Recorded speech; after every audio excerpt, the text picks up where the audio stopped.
The GCCG stands for Global Consensus for Clinical Guidelines, and it is a disruptive innovation in terms of trying to provide more patients with better care. And this is done by a collaborative approach of partners globally, which we sit together to define guidelines on a single indication from the start of the treatment to the maintenance of the treatment, and to provide these guidelines in a global approach.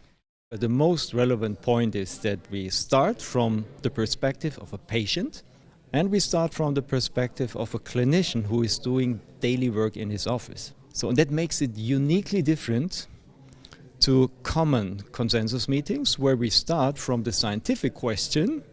So what does the literature shows, and based on this we define our so-called PICO questions. And that was the most striking approach. So asking patients, asking clinicians, asking stakeholders in surveys to get a solid basis to define valid and reasonable PICO questions for efficacy analysis, and that makes it so unique. Now, I'm a practitioner in practice on a daily basis, and I sit there with a patient. I'm trying to do patient-centered care, but I'd really quite like to also make sure that I can say to the patients that I'm following what is the best possible approach to their treatment.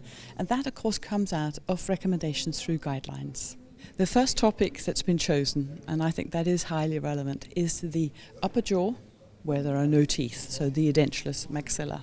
It seems to be one that the dental profession is really keen on and looking at. So I think we feel that that's where the guidelines are most needed in the first place. We don't have a regional consensus anymore. We have a global voice, unified consensus that will help many of patients, not only in the European, but also in a third development country or in different part of the world. So that's, to me, it's important. It's a dream come true.